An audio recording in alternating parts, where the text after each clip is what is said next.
and where we're at the moment. The background might be helpful to those if you don't mind. I'm absolutely happy to give that background. So Northwest Initiative came around from the previous RFGs. There were some concerns that the industry is not as productive as other areas in the UK, not as a result of any of the people's efforts, but rather just by location and by the fishing opportunities available.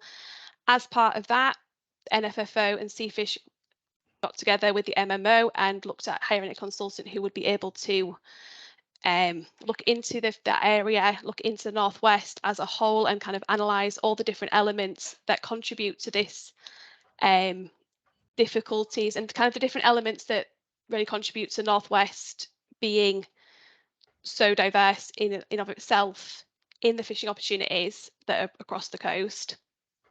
So through that, the consultant then has come back to the NFFO, Seafish and MMO, who are now looking to move forward with some recommendations. There has been previous studies conducted in the area that haven't had then kind of come to fruition with the recommendations. So as part of this study, they have then looked into why those recommendations weren't taken forward, as well as kind of what options are still available to them in the area. So this study was taking place, now Ron, you might have to correct me here, it's taken place over the last year, is that correct? The consultation, yes. Yeah. Fantastic. That's what he's taken up of the last year. Obviously, everything there is moving parts here as well. So the summary is very much representative of the results that the consultant had about 2 months ago, thereabouts. We have sent a summary of these findings via email, but for anybody that's watching this recording or in the meeting now, if you want a copy, please do let us know. The slides at the end will have my contact details, and I'm happy to share them with you. The final report is due to be published soon as well, and that will be circulated in the RFG mailing list. To give you an overview of what those suggestions are for the Northwest region, the first suggestion is to look at establishing a local fisheries development officer. So this person would coordinate, prioritise and promote recommendations in below, so the rest of the 11, as well as any previous ones or anything that's raised by the industry group. There is also a suggestion to bring in the cross-supply chain industry group, and that would promote local interest and help develop projects and promote projects that are beneficial to the whole supply chain in the region.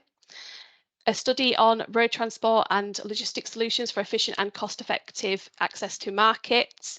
Andy has mentioned that obviously fuel is one of those considerations at the moment that really is making the industry struggle, and therefore this is kind of one of the important priorities there as well, recommendations. There is also a recommendation to do the environmental risk assessment or an MSc accreditation, which could provide some assurance of the sustainability of the fisheries in the area, as well as open up a new market of consumers. To develop a branding toolkit, a B2C kind of Northwest, Great Northwest Seafood, very similar to kind of the Yorkshire Seafood region, local fish festival website, that kind of thing. There's also a recommendation to support the fishing trial, so to promote diversification of species for markets where stock abundance is high and the market is strong. There was also suggestion for a 12-month social media package, so to promote local seafood, a business directory website, an app, so it's kind of a seafood search tools to promote local marketing opportunities.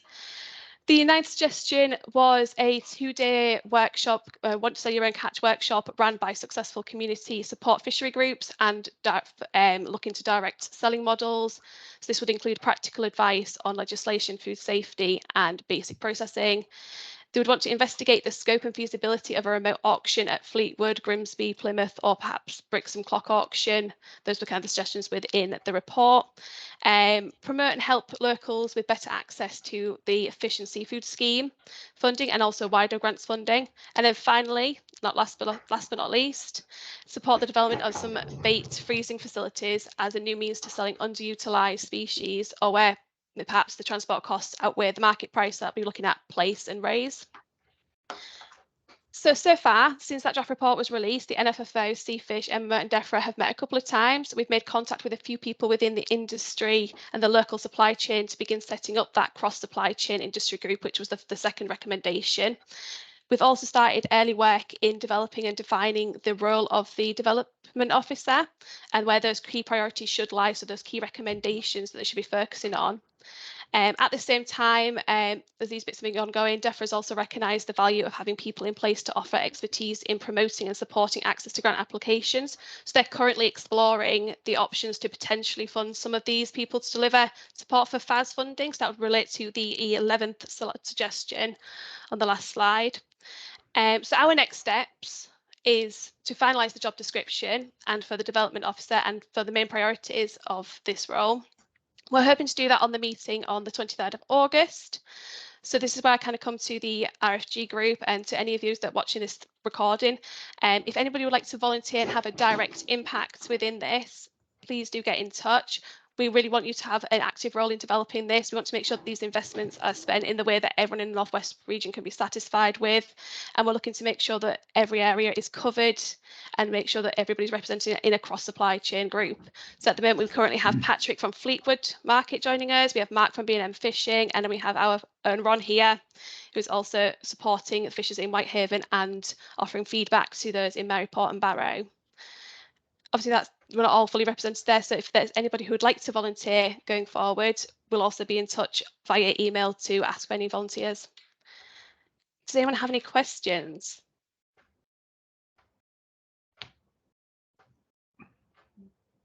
Can I just make a comment, Courtney, please? You're quite right that this Northwest Initiative originated from the concerns that were being expressed in the Northwest about the decline in commercial registered vessels.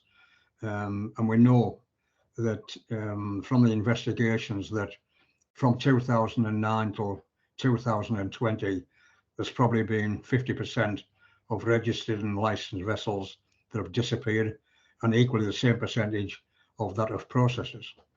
And from 2020, there's been more as a result of people selling licenses and then trying to get rid of the boat as well. Sometimes it's been easier by selling the license and the boat, but there's been difficulties with people getting rid of the license first of all, and then being left with the boat. And I think that when I raised this with the NFFO in February of 2021, so it gives sort of an indication of how long this process has been with online meetings as to where we are with the appointment of the consultant, which was Nathan Rosario from Tegan-Mar Consultancy in Cornwall.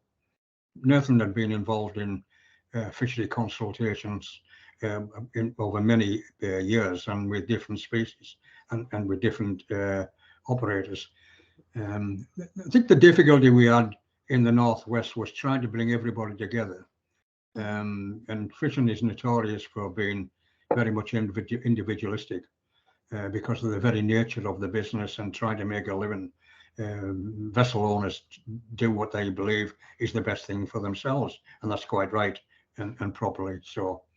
When we look at what we've got in the Northwest, we've got real problems and continue to have them with, say, for example, the cockle and the mussel in Morecambe Bay itself, originating from the Brexit and then the Class B waters and purification and what have you. So what we tried to do was try to encompass all and everyone who had problems, not just bottom gear boats or static gear boats, looking at individual, trying to pull everybody together.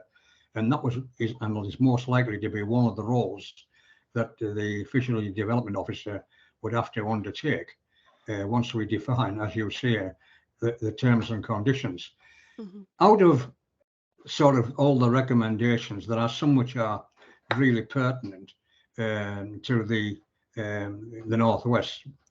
One is the geographical isolation that we have from markets where we know from experience can generate better prices for what is being landed.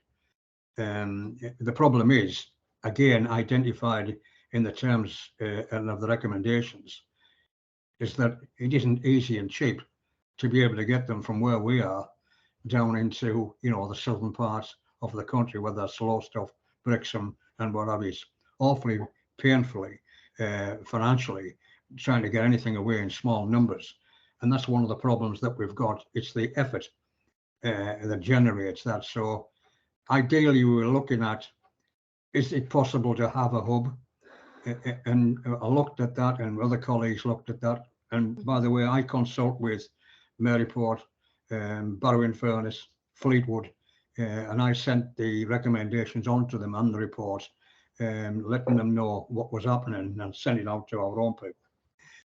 The hub idea about picking up at, say, Penrith and the M6 moving south has got its own problems. That is most costly now these days with fuel prices on the road. So where we were paying and being charged, and we were charging ourselves, our people, £19 a box from Whitehaven to Lowestoft, that was when the fuel price on road vehicles was sort of recognised and reasonable. Now we're talking about that fuel price being more, so consequently it'll be more difficult.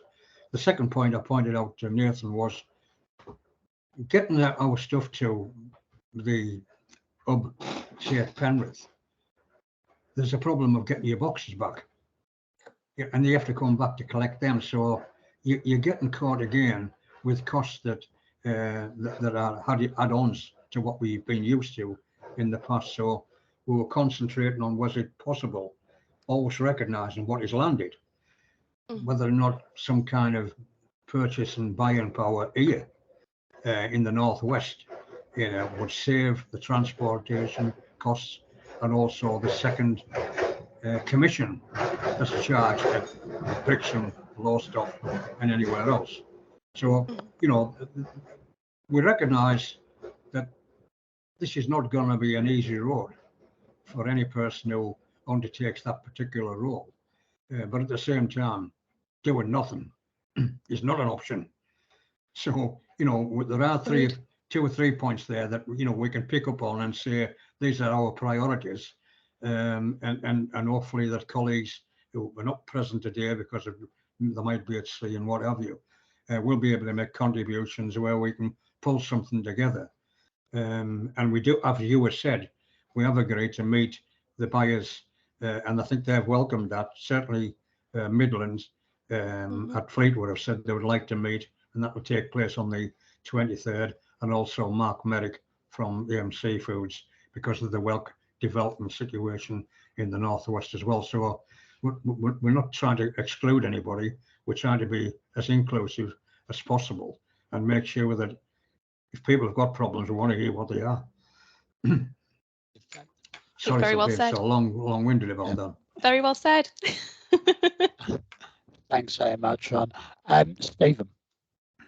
Yes, thank you, Ron, for that extra background. That was interesting and informative. I'm just wondering, how far have we got with the Fisheries Development Officer? Do we have any funding for that? Can we go ahead, or is it still very much in the planning stage? There is funding, and we're currently planning it. So I'd say a bit of both. So where will the officer, be based? Will they be in one of the larger organisations? They would be independent of the organisations, but they would be hosted by Seafish. So they're very much based kind of for the local interests of the Northwest. Right, and you have a funding package in place. That's very good. That's very good news. I was also interested. I mean, I don't know much about auctions, but you're talking about a remote auction at Fleetwood, Grimsby, Plymouth, or Brixham. Is that a practical option? I have to admit that that's one of my areas where I'm not great at either. I have to say. I think it has its own challenges with it being remote, because as Ron says, if it is remote, we still have to deliver the boxes, still have to get them back. So it's all about kind of how to connect each of these suggestions together and what is feasible and practical. Most likely it'll be more of a Midlands local kind of auction, so maybe slightly wider than it is now in terms of scope. Yes, yeah, and with the idea of selling your own catch, that seems to have taken off in lots of parts of the country over the last couple of years. There could well be scope for that in the Northwest, I would have thought. I think so. Well, thank you very much. It's taken. Thanks, Evan.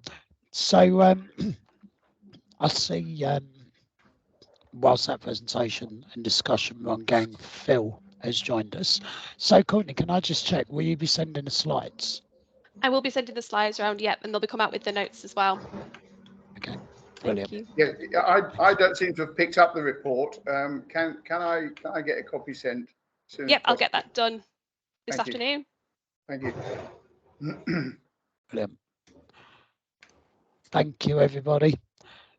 So next up, we have got the DEFRA 2023 quota consultation. So Ross Stedman from our quota team will be giving that. So over to you, Ross.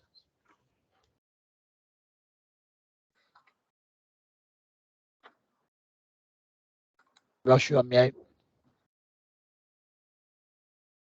Better? Can everyone hear me okay? Yep. Great, thank you. Good afternoon, everyone. My name is Ross Dedman. Sorry, Right. Ross, can I just stop you there a minute? Stephen, is that a legacy hand? Yes, it is. Sorry, Yeah, I no will worries. put that down wherever it is. No problems. Sorry, Ross. Cheers. Good afternoon, everyone. My name is Ross Dedman, and I'm from the DEFRA Quota and Producer Organisations Policy Team in DEFRA. And I'm here today to talk to you about the quota consultation we launched earlier this summer. I've got some slides to run through now. I'll do my best to answer any questions you may have after the presentation, but also very happy for people to contact me afterwards and have a chat about your thoughts on this subject. Just share my screen.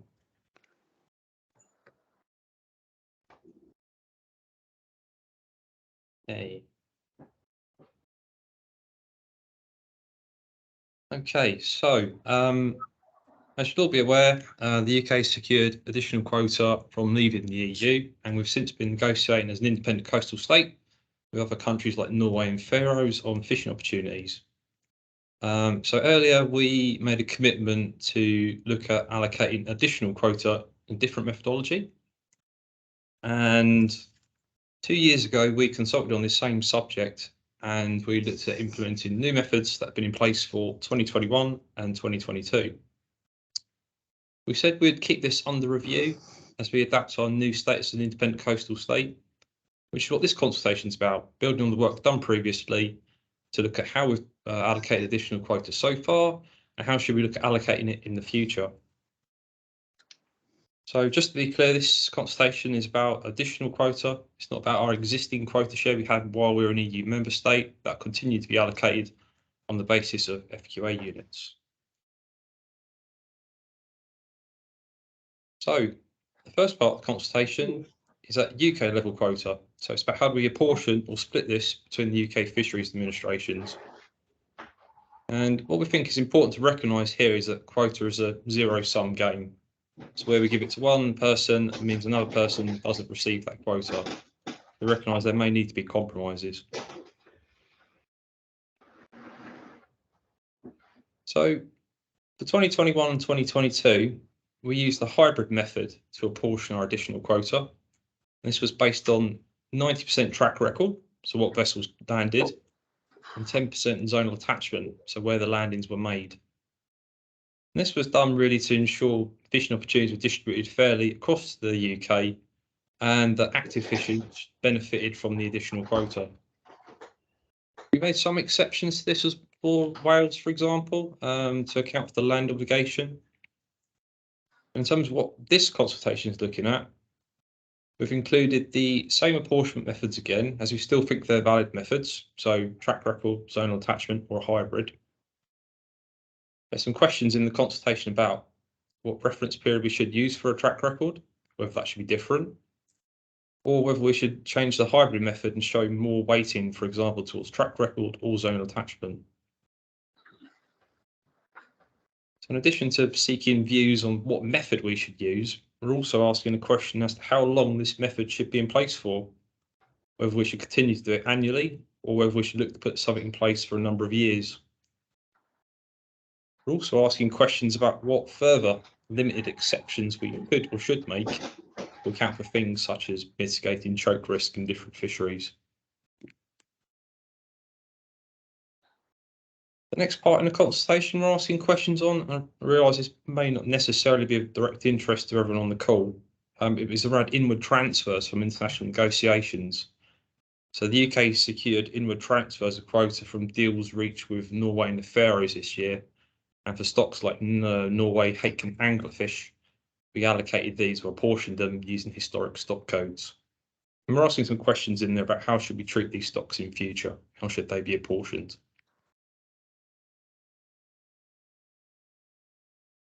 So not all stocks are apportioned between the fisheries administrations. A number are held unallocated at the UK level. And these are for a number of reasons, and they have slightly different management approaches. So some are where the UK TAC is too small, and we use it for sort of bycatch allowances. Others are managed directly by licenses, so like Northern Albacore. And others which are more complicated and have a number of international commitments, such as bluefin tuna. And what we're asking for in this consultation is initial views on how could we improve managing these. So around increasing the transparency for them, developing clear rules, providing a clear structure for how they're being used, which may help create new fishing opportunities for people. Also interesting whether bycatch arrangements should be extended to other stocks, how that process of managing expressions of interest for these unallocated quotas should work.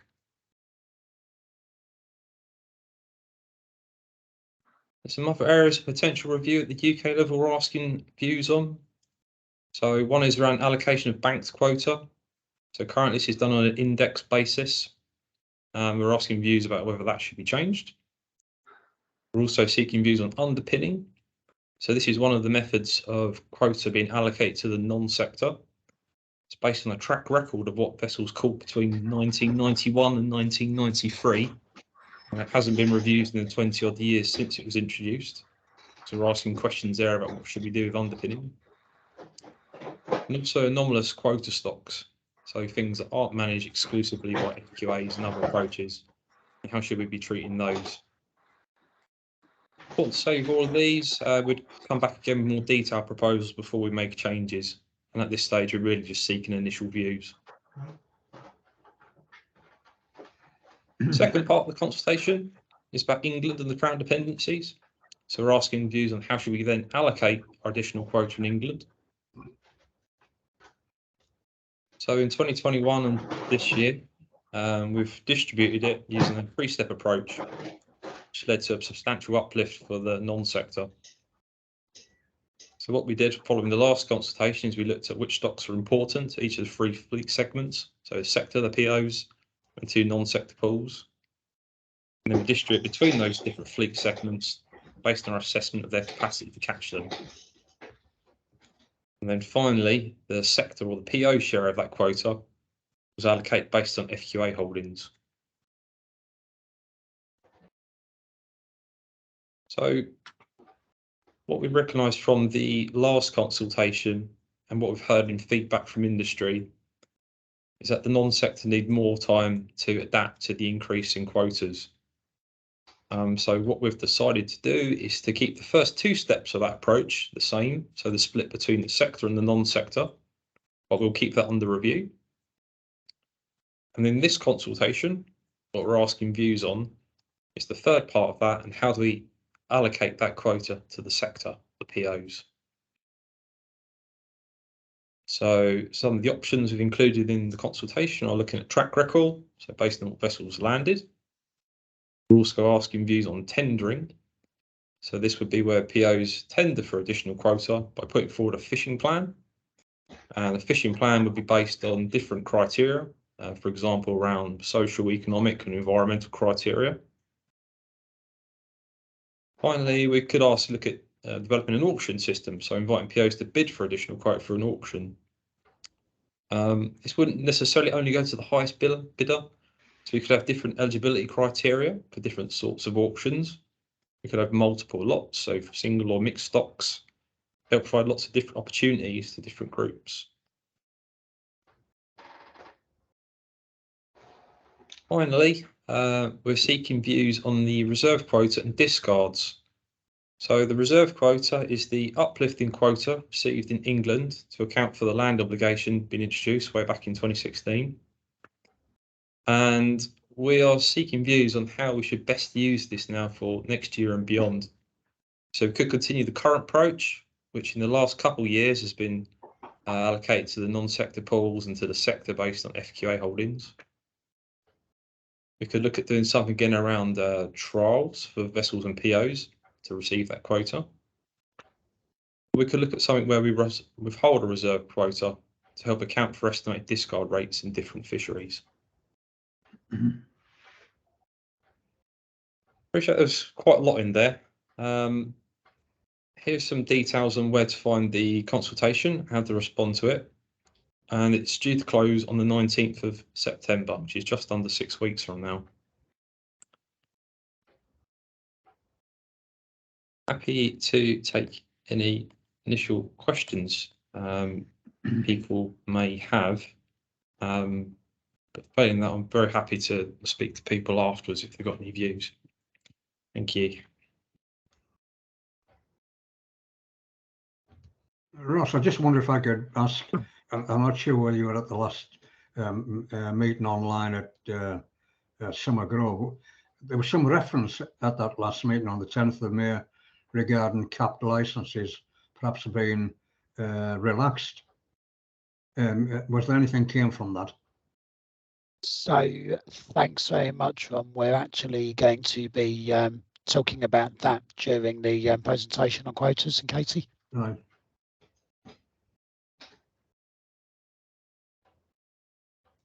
Thanks. So thanks very much, Ross. Steve. I was just going to ask a question because I think one of the issues in the Northwest is that when the reference period was for quota, because a lot of the traditional boats are Fleetwood and so forth, there were deep sea boats at the time and didn't really fish locally, which is why for certain species, particularly things like sole, there's very little UK quota. And is that going to be looked at? Because I mean, if you look at the sole quota, for instance, the Dutch have quite a large sole quota in the Irish Sea, and I know it's obviously it's discussions of the EU, but the Dutch have never fished in the Irish Sea for 20 years, so that's never going to be used by the Dutch. And also things like the Belgians, they used to fish up here, and I know that the quota went down for sole, for instance, because the Belgians weren't fishing here, and previously they'd misrecorded quite a lot to this area because they were fishing North Cornish. Are those ever going to be looked at, do we think, in terms of negotiations with the EU? Steve, yes, you're right. This consultation is about what current additional quota we have within the UK. What we have said about in terms of the duration for which we may want to implement these new methods of apportionment and allocation is a suggestion maybe running up to 2026, which is when the TCA with the EU is set to be renegotiated. I think that may be an opportunity there where things could change at the international level. But this consultation is about what our existing UK share is. Well, I think on the domestic sort of front as well, I think there's also been an issue over the years with boats from Fleetwood in particular that were bought by flag vessels, so like Dutch vessels, Spanish vessels, that the FQAs attached to those licenses for things like place went with those vessels, but those vessels never operate. So those POs, you know, have got large quotas which are never utilised in the Irish Sea. Yeah, I'm happy to go away and have a look at that, Steve. In terms of, I think what you. A few years ago, because we looked at it a few years ago, there was a bit of a danger that the inshore fleet relied a lot on the place fishery in particular, and the UK's uptake was quite low, and there was a danger that we would potentially, if it was ever renegotiated, we'd lose it, and it was because it was never exploited by those vessels that held on to the quota in the POs. Okay, yeah, no, cheers, Steve. I think there's an interesting point there to maybe pick up with our sort of negotiation colleagues, maybe if we're talking about UK shares. Yeah, happy to look into anything with the different options for the apportionment and allocations we've set out in there, and how that might impact that in terms of what vessels, what data was used to develop those options. Yeah, thank you. Thanks so much, Steve. So did anybody else have any questions for Ross on this before we get to the next item? Right, okay, so could I just ask as well that if people aren't speaking, could they please make sure they're on mute? Because a couple of people said there's some bit of background noise. Thanks, everybody. Right, so next item is HPMAs. So that's Jen Ashworth. Hi, Jen. Hi, Andy. Hello, everyone. Can everyone hear me okay? Yeah. Great. So I'm head of the Highly Protected Marine Areas team in DEFRA. I'm pleased to come and talk to you today about our consultation on candidate highly protected marine areas. I'm joined by Phil James, who's our lead marine economist, working with us as well. So we're just going to give you a short presentation on the consultation and what we're trying to do and some of the evidence we've used, and then open it out to any questions, if that's all right with everybody. Courtney, should I just share my version of the slides? Might be easier. Or do you want to do it? Okay. I think that's right.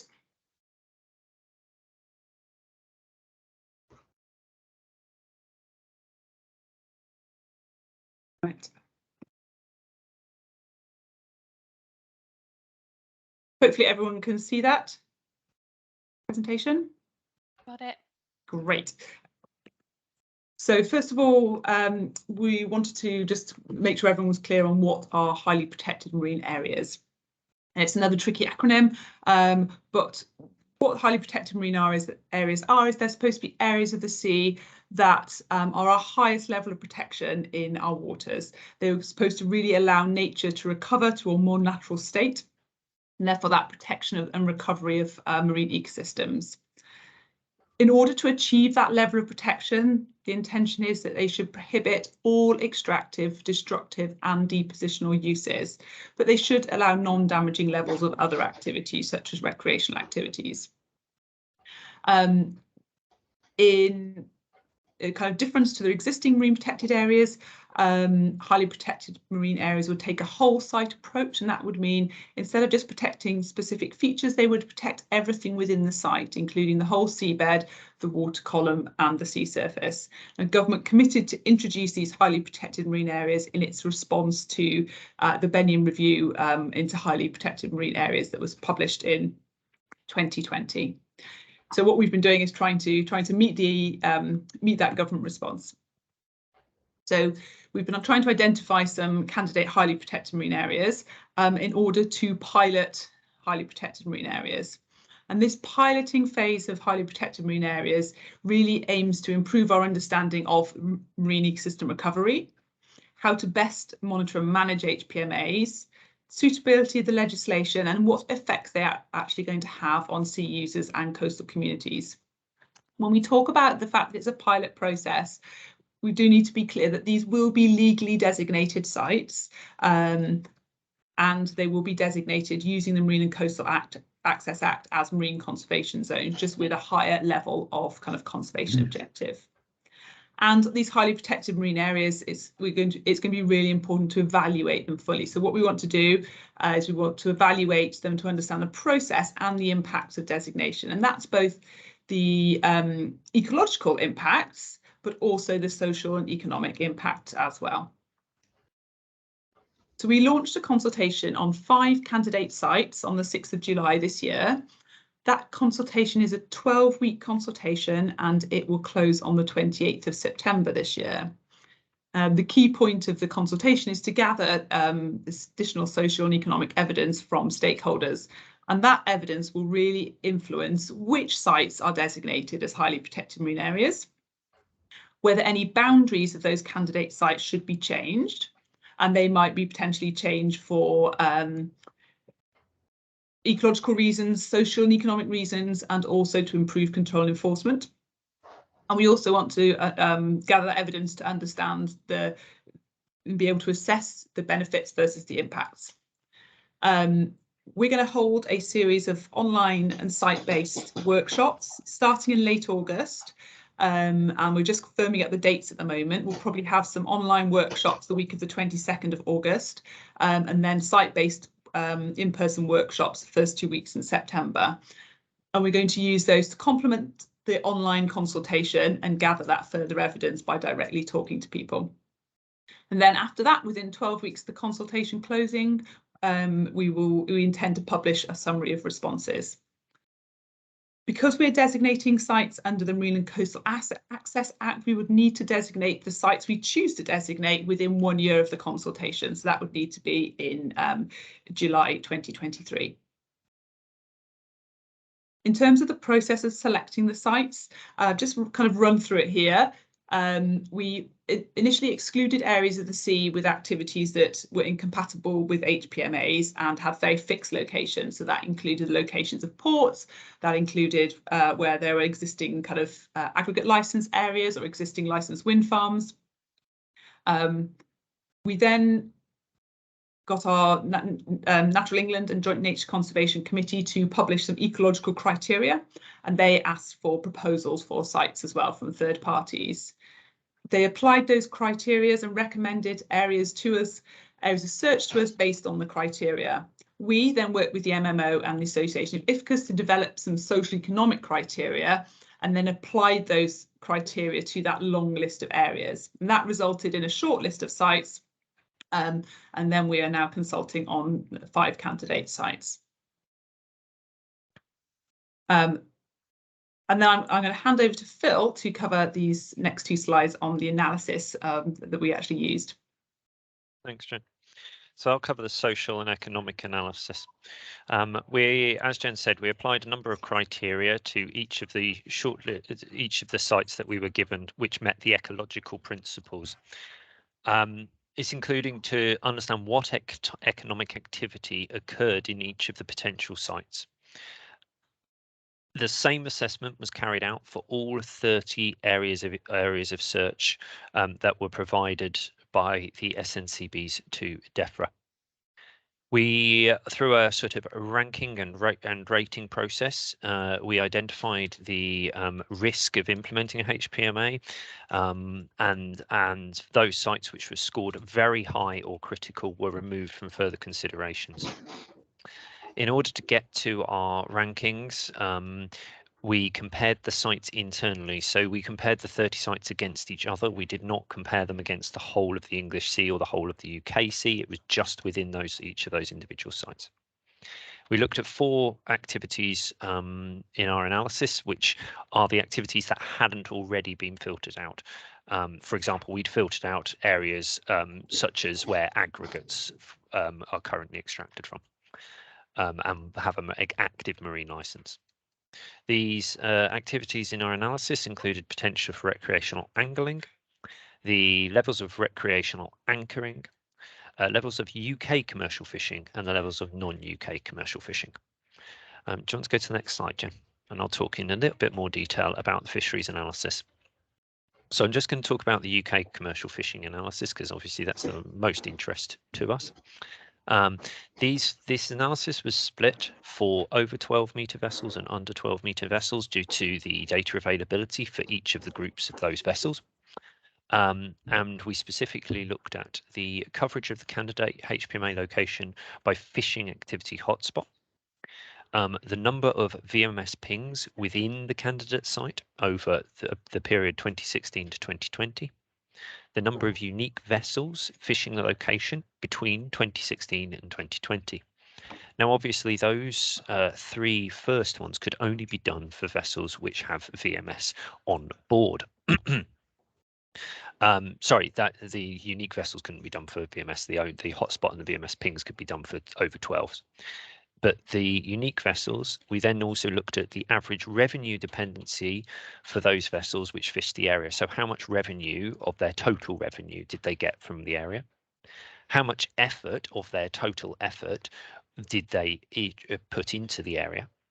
And then how many vessels were generating over 50% of their revenue from each of those areas? And this allowed, we also were able to therefore split these by under and over 12-metre vessels. And what that allowed us to do was make sure we did understand what was going, or at least get to the point to understand what was going on with the under 12-metre fleet. Now, the important thing about this is that this is macro data. This is macro level data, which allowed us to compare each of the sites. This is not the micro site specific data that we're looking to collect in the consultation. We want to understand and get far more of a granular understanding of the activity that is going on in each of the potential pilot HPMA locations through the consultation.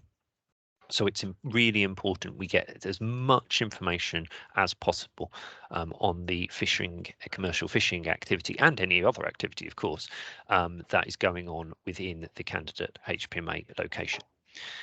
Jen, I'll hand back to you. Thanks, Phil. So in terms of the candidate sites themselves, hopefully most of you have seen the locations of the 5 sites. They cover a mixture of inshore and offshore waters, and cover 4 of our regional seas and a mixture of habitats. Of course, the one of most relevance to everybody here is the site at Allenby Bay, candidate site at Allenby Bay. So this site shows the map of the proposed area, and you can see it's fully within existing marine protected areas already. It contains blue carbon habitats, honeycomb worm reefs, and other important habitats, some of which are useful for nursery and spawning grounds. I'm sure you'll know the site far better than me, so I don't need to go through it in too much detail. And this was, as we said, one of the sites recommended to us by Natural England and JNCC. In terms of the fishing effort in this site, it's classed as being a kind of more natural site and it's kind of less degraded site, and we've picked up so far from that macro level data that Phil has described as relatively low levels of activity in the areas. So really interested, as Phil said, to get kind of your views on this and whether this macro level data equates with what you know from on the ground, and that hopefully will come through the consultation and our site-based meetings. So we're going to be coming out to the area. We're hoping to come up to Maryport in early September, and we will let you know the dates as soon as possible for that. We're just trying to finalise venues. Also, please let us know any contacts that you think should be coming along to the site-based workshops, and then if you can't make the site-based workshops, we'll have an opportunity to do an online workshop as well. As I mentioned, then the consultation closes at the end of September, so please do feed in your consultation responses at that date. And then our Secretary of State will make decisions on sites and boundaries by the end of 2022. We need to designate the sites by July, and then we'll work with the management authorities, so the IFCA in this situation, to see whether any management measures would be needed. We are keen to make sure that we can support any industry that would be affected by the HPMAs, and we're working with the funding team to see what support can be provided through the Fisheries and Seafood Scheme to look for to help support adaptation and mitigation through diversification approaches. So I think that's all the slides. So welcome any questions that you might have either on the process itself or the individual site. Thanks very much, Jen and Phil. So do we have any questions for Jen or Phil? And I see during the presentation someone else joined us, so good afternoon, Simon. Andy, I take it that the presentation that Jen there has put forward will be available attached to either the minutes or the notes of this meeting. Yeah, that's fine.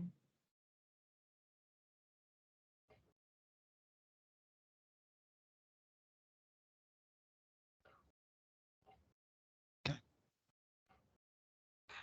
Elle. Hiya.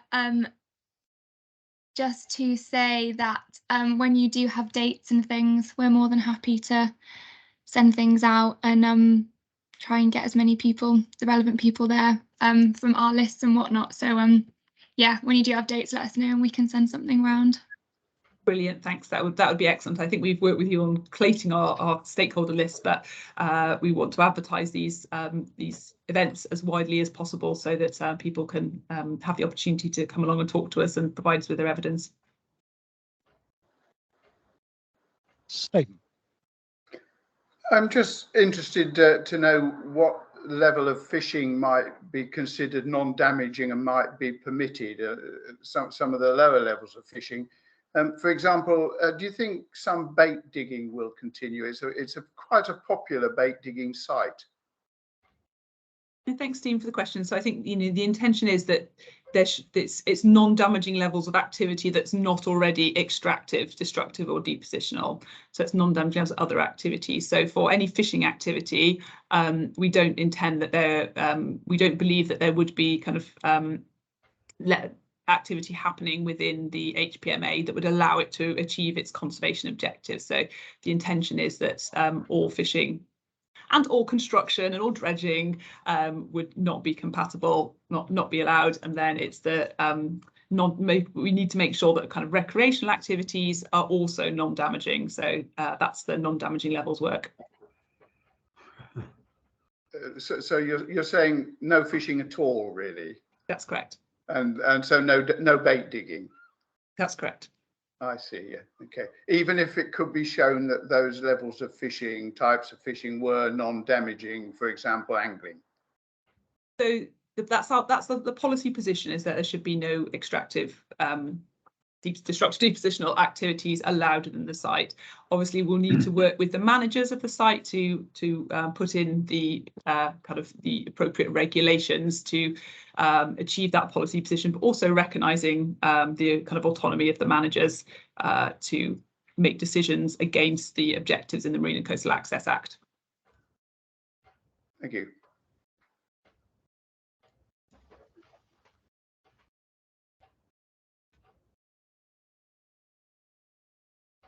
Right, thanks, Jen. So any more questions for Jen? Okay, thanks so much, Jen. And as I said, the conversation's live until September, so please do make sure you have your say. Great.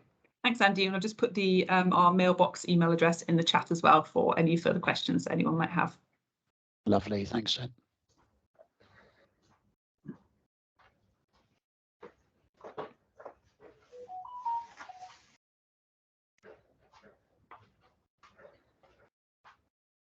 Okay, so next up, we've got Katie and Lydia on quotas and licensing. Katie. Thanks, Andy. Hi, everyone. Sorry, Katie. Ron, could you please put yourself on mute, because there's quite a lot of background noise.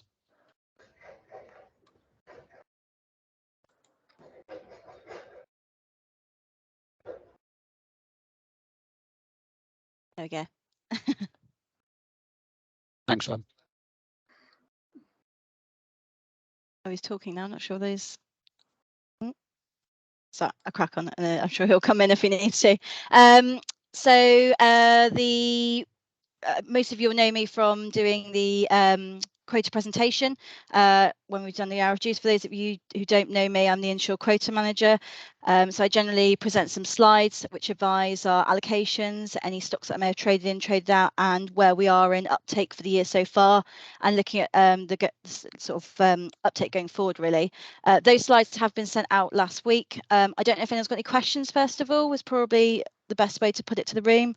If there's anyone here who's got any questions on sort of catch limits or what stocks we've got in. I know that discussions we've had around like sole, for example. So last year we traded in quite a bit to try and give you a decent catch limit. We've done the same again this year. We've got in about 33 tonne extra at the moment this year in order to maximise and sort of provide a potential fishery going forward with the stock there available to catch. So we're obviously coming to peak summer now, and I'm hoping that maybe that will come through, but it may well take longer. And obviously my aim is next year to do the same thing again, to provide sort of like to be stable in providing the stock there and the catch limits that you guys need in order to potentially look at catching sole. But if there aren't any questions, no one's jumping out at hands on the page, I will talk about a few other bits and pieces that I've got as well. So you may well have seen recently that we're looking at some other quota opportunities with the additional quota that we've received in. So one of those is lifting the cap on the 350 kilo cap that was on the under 10 metre licenses. That variation to those it was applicable to went out as of the end of July for the 1st of August this year. So the cap for any cap licenses under 10 metre who had the 350 kilo restriction that were applicable have had their cap lifted, and they are now able to fish against the under 10 metre catch limits that I set on them monthly basis that you see in those presentations. If there's any questions, again, happy to take those. But that's an initial exercise from now to the end of the year to see how it goes, see what effects it have. Obviously, long term going forward, I'll pass to Lydia or anyone in terms of where that's going to go going forward. But for now, we're doing what we can in order to assist the under 10 metres that were capped at the moment. You may also have seen another advert out, which was that anyone with an over 10 metre category B or C non-sector licence was able to apply for additional quota. We've had we've had several emails in, some sort of just explanatory emails needing about the cap licenses and things, but we've had a couple of applications come in and we are processing those at the moment and are hoping to be sorted by within the next 7 to 10 days, basically, to apply some additional quota to those licenses. But that's between now and the end of this year, basically. We're looking at redistribution of excess quota as well, but it's all very much being sorted at the moment based on where the category B and C licenses are at the moment. But yeah, if there's any questions, happy to take any, but equally I'll pass over to Lydia on anything she's got to add to it. Thank you.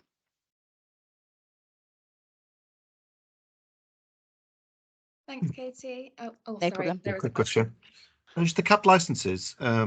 Is it going to be used between now and the end of the year to review it, and then it may be the permanent that would be permanently removed, the cap? I'll pass that to Lydia because I don't know the answer to that. we're doing the here and now. We've got to the end of the year. For going forward, obviously, it's more of a DEFRA decision. So Lydia may well be able to sort of fill in a bit more to that one. Absolutely. Thanks, Katie. Yeah, so sorry, just quickly, my name is Lydia Osborne and I work in the fleet management team. So as Andy flagged earlier, we work on inshore reform and licensing. So yeah, as Katie mentioned, we have temporarily lifted the cap from 1st of August for the remainder of the year. So this is to try and make the most of the available quota, kind of increase the uptake, but also we are looking at it from almost like a trial point of view as for unintended consequences of lifting the cap permanently. So on the back of that, I just wanted to flag that we are undertaking a general licensing review next year. So we're still scoping this out, but if you have any suggestions or ideas for elements of the licensing system that you would like us to focus on, please do get in touch. I'll share my details, my contact details in the chat. So Ron, I think you raised this earlier. Yeah, this was mentioned at the last RFG. So kind of just pleased to report that we have lifted the cap and we are looking at doing a further licensing review. That's in the works for next year.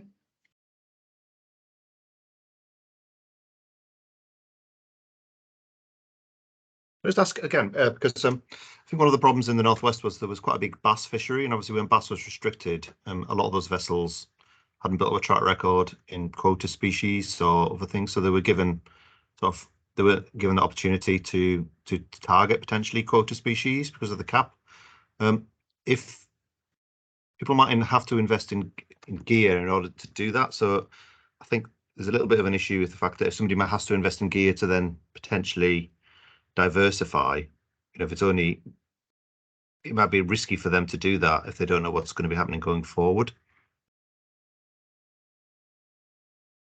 Yeah, totally hear that. We really appreciate that, you do kind of need the long-term stability and security to know what you're fishing to kind of make those changes. All things we'll be taking into consideration. So we just encourage any kind of further feedback. Just on the bass, that will be kind of taken forward by the FMP. So Policy Lab, as mentioned earlier, are working on that. So there's a separate plan in place for the bass. So I can't really share any more on that. I can't really speak about that one. Yeah, thank you. Thanks, Steve and Lydia. So next we've got Jack and then we've got Elizabeth. So Jack, good afternoon. Yeah, hi, it's Jack Emerson here from Isle of Man Government. I just thought it might be worth a bit of insight from our conversations with the non-sector and the sector here around, the temporary approach to additional opportunities. We've got vessels over here that are really interested in fishing the North Irish Sea herring. But the reality is that a net with all the gubbins, the transponder and everything is at least £40,000 investment. And so whilst a temporary uplift is welcome, and it's good to see that the UK is looking at opportunities being managed in a different way and being flexible. The economic reality of it does bite when you start to consider the return on investment from these sort of the diversification. Of course, the other bit of component of that is that there's no the Manx fleet doesn't have access to the UK funding pot for diversification schemes either. So, but yeah, I think that the temporary uplift of capped licenses is interesting, but I'm not sure it might result in the actual uptake that you would hope to see, just because of the economic reality of diversification. Thanks, Jack. Totally hear that. And again, all things that we're considering looking towards our future work. Elizabeth. Hello, I'm Senior Marine Officer in the Northwest team. Can I just ask how the under 10 cap license fleet have been made aware of the changes and how they track what quota their allocations they're allowed to access, please? Yeah, sure, I'll take this one. So Lizzie, effectively they were issued a license variation, no different to how they normally receive them through the normal communications issued out through our internal systems, which goes to them directly as license holders. So they'll be informed that their cap has been lifted, and effectively they'll be issued their monthly catch limits through their variation. So they'll become part of the normal under 10 metre non-sector lit system, whereby each month they get given any changes or variation changes to their catch limits that I update and change as the months go on, basically. But they're all available on the website, so the under 10 metre catch limits are available on there. So if you get any questions or queries, please don't hesitate to send them my direction. I shall put my contact details in the comments as well, just in case it causes any confusion. In the meantime, we have had quite a few questions over what this means to people, how it's going to work for them, and what they'll be fishing sort of against going forward in terms of catch limits and things. So yeah, they fall into the original pool of the under 10 metre catch limits, where they fish against the monthly limits effectively. Perfect, thank you. It's just because obviously quite a few of our fishermen aren't necessarily the most technologically able. So if we can go to them with the clearest answers and keep them on the right side of the system, then that's brilliant. Thank you. Yeah, sure, no problem. Thanks, everyone. And Jack, I see you still had your hand up. Did you have another question?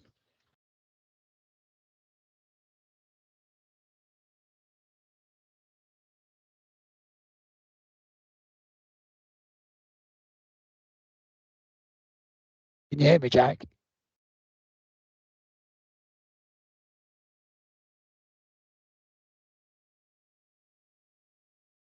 Okay, well, yeah. Well, if you have another question, Jack, just feel free during the rest of the meeting. Sorry, is my hand still up? My button's broken. No so just problem ignore at all. it. No bother. Thanks, Jack. Okay, so the next item then is the Q&A with MCA. So we've got Zero Hack from MCA with us this afternoon. So good afternoon, Zero, and over to you. Yeah, good afternoon. It's great to be here in this meeting today. This is my first time attending this fishery committee meeting, so I'm not aware of the process. So it's very new for me, whatever's happening.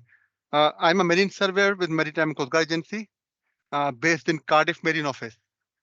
So you may know that we carry out survey inspection using the relevant code of practice for fishing vessel in order for them to operate as a commercial fishing.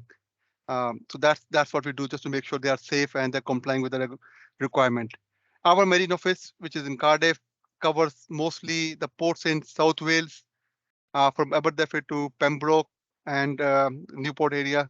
I understand your this meeting is mostly for Northwest region, so it may be more appropriate in future for somebody from Liverpool Marine Office to attend this meeting as well. So, maybe they have more information about local fishermen and fishing requirements. So that's something I will pass to the Liverpool Marine Office in future.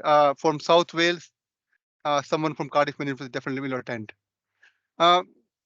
So yeah, I'm here to answer any question in regards regarding fishing vessels and the certification process, if you have any. or if you have any particular thing you want to ask me, just feel free to ask.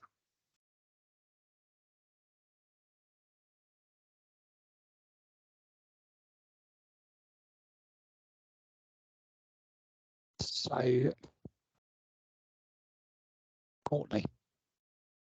Obviously, because we don't have a huge amount of people out in today and we recorded the meeting, would you be happy for us to share your email address, Zia, to anybody that might want to reach out to you with any questions? Yes, that's fine. So you can pass my email address. And as I said before, we have local marine offices in the different areas. So if there's any particular vessel query, then we may pass the information to relevant marine office and they will actually deal with it. So yeah, we are happy to deal with as much information as if you want us to deal with it, that's no problem. Thank you. Right. Does anybody else got questions for Zia? Can I just ask a technical question? Do you know what the time limit is on the roll test for an under 15 meter vessel? No, it's every 5 years. That's a simple answer. So what we are doing when we are doing a renewable inspection or change of owner inspection, we witness the inspection roll test. So owner need to carry out the inspection in presence of MCS surveyor, and we make sure that the criteria, the requirements are repeated again every 5 years. So once we are coming back after 5 years, we need to make sure whatever load you put on a vessel on that first test is repeated again. So we make sure that everything is recorded, but every 5 years, yes. Yeah. Do you this know is every stability test, not only roll test. If it's a heel test, offset load test, all these tests are repeated every 5 years. Yeah, and specifically on the roll test, is it 3.4 seconds? Do you know? Okay, so roll test, the criteria is pass or fail, and it's based on a time. So if your roll period is less than your beam, then your vessel is passed the roll test. If it's more than beam, then it's failed. So that's the criteria basically. So it's not a second, it's mostly with the beam of the vessel. Yeah. Thanks. Thanks, Jack. Right. Okay. Thank you very much, Zia. And thank you. And as Courtney said, this is been recorded. So if anybody's got any questions for Zia, they can contact them through the mailbox. Brilliant. Thank you. So the last item is the Regional Fisheries Group feedback survey. So as I said to you, we will be asking your views on how you're finding these meetings, what kind of things you'd like to see covered in the future. So if you could fill it in, that'd be great, because as we've always said, these meetings are for you. So it's whatever you'd like to see on the agenda. Please let us know, because we want you to get the best out of them.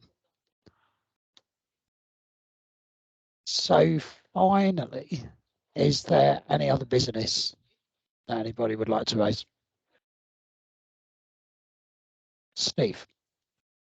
Just to make people aware, really, that I'm taking over as the principal marine officer in the Northwest. It'll probably be the early September. So I'm based out of the Preston office. I was a coastal SMO in Fleetwood, but that's going back to 2007. And then I took over the training post. But I'm based in Preston, but I am from Cumbria originally. But currently it's being run by Pat Gray. So Ron, yourself and Steve will probably be, getting in contact with yourselves and others over the next few months once I'm a bit more embedded into the coastal role.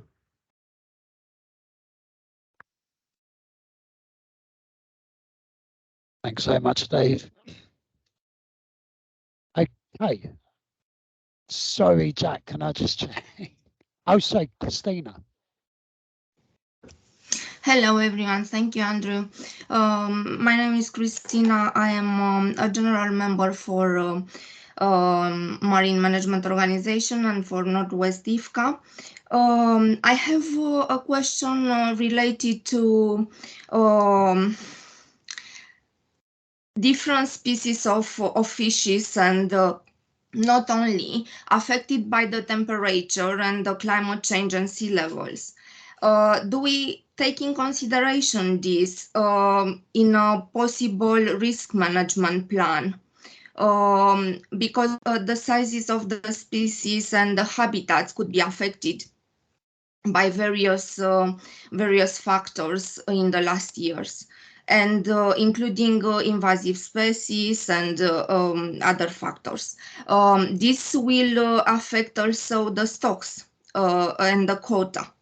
How we can protect more the fishermen, because from that quota, from 10 tons, for example, it's possible that 1 ton could not be respect the criterias from points of view of quality and other points of view.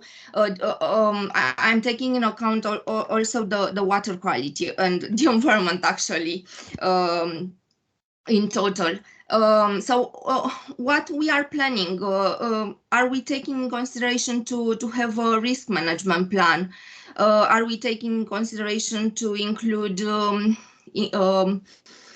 a risk margin in the quota? This is my question. Thank you. Thank you very much, Christina. We actually normally have colleagues from CFAS on this call. We haven't actually today. Now, as you know, it's CFAS that does the scientific work for us. This meeting's been recorded. We can certainly bring your question to them and get your response, but they'll hopefully be at the next meeting as well. And as you probably know, I mean, there's quite a number of opportunities to meet with CFAS during the year, so we can let you know that as well. Thank you. Sorry, Jack.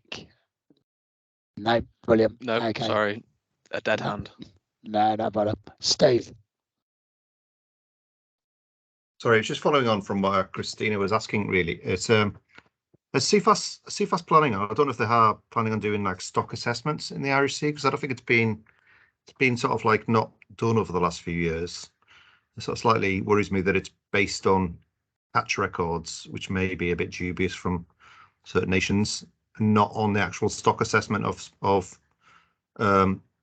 juvenile fish.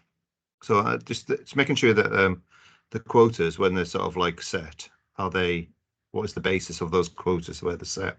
So I think it's something for CFAS to sort of answer, really, in that how they feed into the commission in terms of how those quotas are set, because historical landing information is not really good basis, I don't think, if they're not doing the background scientific research on it. Yeah, absolutely right, Steve. I think ICES have a rolling programme as the CFAS, so we can certainly find out when the next one's due and let you know. Thanks. Right. Okay. Thanks very much, everybody. So last call then. Does anybody else got anything they'd like to raise? No? Right. Well, thanks to all of you, and thanks to Courtney and the rest of the MMO team for organising this meeting, and to Lydia for organising it and setting it up. Thanks to everybody presenting, and thanks to you for attending. And have a good evening. Thank you very much. Thanks. Thank you, Andy. Thanks. Thanks for chairing, Andy. Thanks. Thanks.